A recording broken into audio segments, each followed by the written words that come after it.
Right, we are now on the third item of the 21 total items on the agenda, other than the procedural ones at the beginning.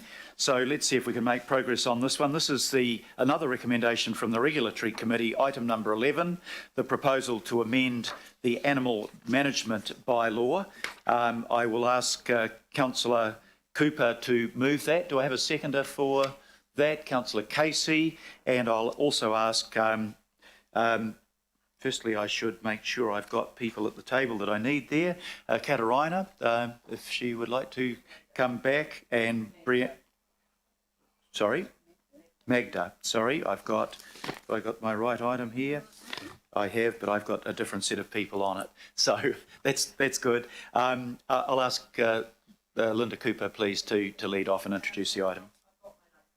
I'm going to read them all out, but I think generally this is another example of where we have,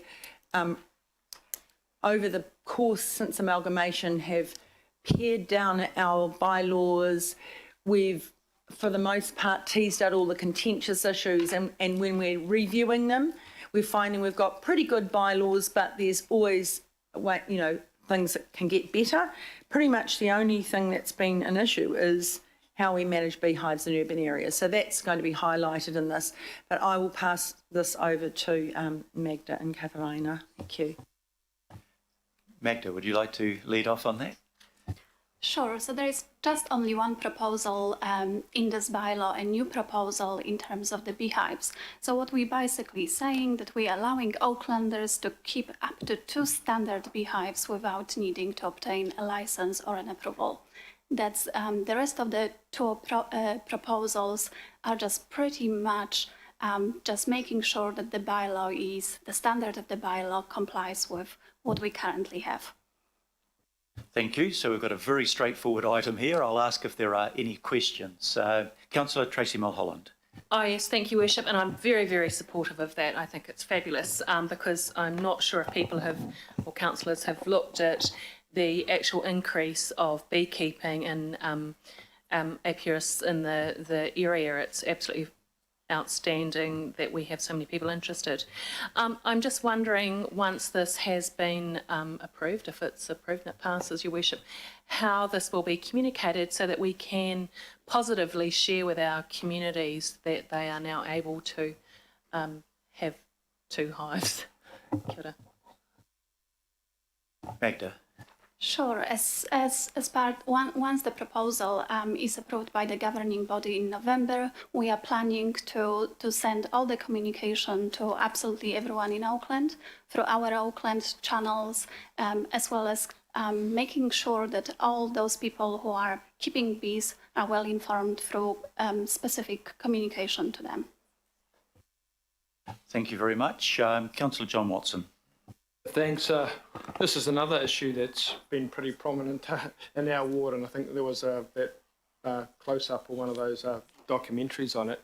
So I know certainly in Oriwa the relative compliance people did a lot of work over a long period of time and were hamstrung. So you're pretty confident then that that limit of 2 is going to address the issue where we have, essentially professionals or people earning a living out of that dropping off hives at properties that are causing all these problems with people's houses.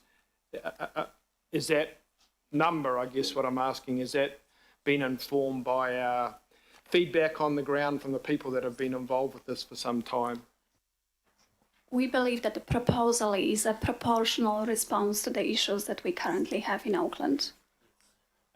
Just a follow-up, if I might, Mr. Mayor. In the instances we saw in that documentary, there was all manner of cost accumulating to the affected parties in terms of houses and cars and whatnot in this bee poo.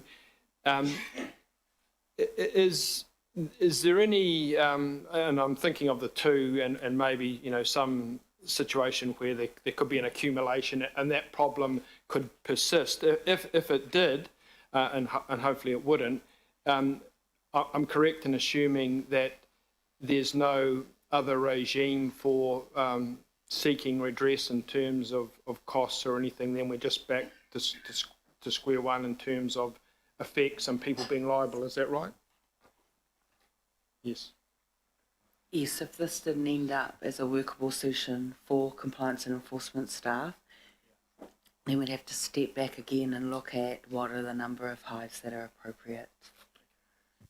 Thank you, and reminding everybody that this is a proposal for public consultation. So they're very good points that the council is making, but those points will be tested in the consultation process. Last question is Councillor Wayne Walker. I've just got a few questions in respect of what we're going out with. The wording in there is premises, so I'm making the assumption that that could be almost any form of zoning, and that would include commercial premises, industrial premises, and so on. So the premises relate to urban premises, and the way in which we structured this, we aligned that to the current provisions and definitions within the unitary plan. So it is within the urban zone and the residential zones, all the properties that are under the unitary plan. So if we've got some commercial premises that are, or industrial premises that are, or some rural premises that are directly adjacent to some urban zoning, those premises aren't captured. That would be correct?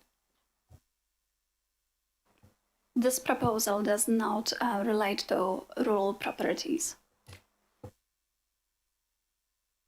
The reason I'm asking that is in urban areas, you've got commercial, industrial areas, sometimes other forms of zoning directly adjacent to residential property. So I just wanted to get some clarification around that, that's all.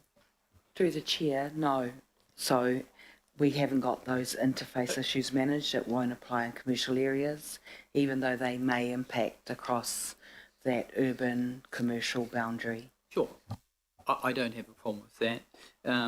The other issue or question I've got is just around the information that we're going out with. I don't pretend to be an expert, but people that get in touch with me that are, and they draw the distinction between bee excrement and the pollen that drops off from the corbiculi, the back legs, the legs of the bees, and so on, that may be a much more significant part of the exercise, and the fact that apparently the issue tends to occur in the spring more so than other times of the year. So I guess I'm just raising an issue around the adequacy of the information that we're going out with, which is, from what people tell me, a little simplistic, and may even lead to complications later.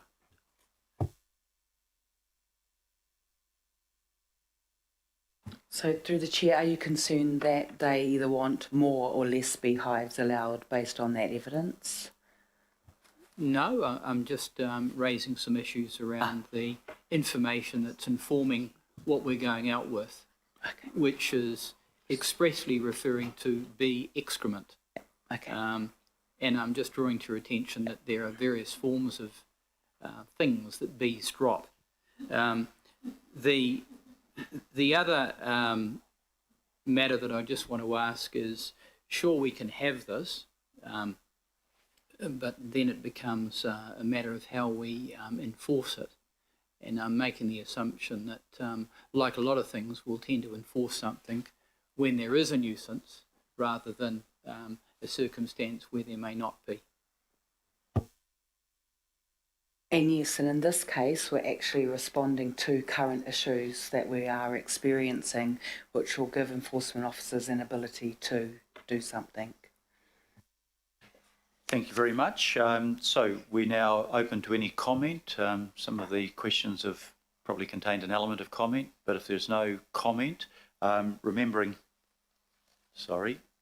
Councillor Walker. Yeah, so just one other question, which I could have made by way of a comment. It's a question for the officers before. Too late. Councillor, the officers, because we've now moved into comment, we're past that point. Okay, so I'll just make it as a comment then. Yep, make it as a comment, please. So Some of the questions were too, councillor. well, they were questions. So I would hope that with what we go out with in terms of our consultation and engagement, that we're directly communicating with the beekeeping community and the various groups that promote bees in the community. Thank you, councillor. That was to the point. Okay, there's no further comment. Remembering that what we're doing, the recommendations are to take this out for public consultation, to refer it to local boards, to delegate to the Chief Executive to make amendments, and to note the panel members, councillors Cooper and Casey, and statutory board member Glenn Wilcox. So I'll put those recommendations. All those in favour, please say aye. To the contrary, no. I declare that carried. We come now to, I think, the last recommendation.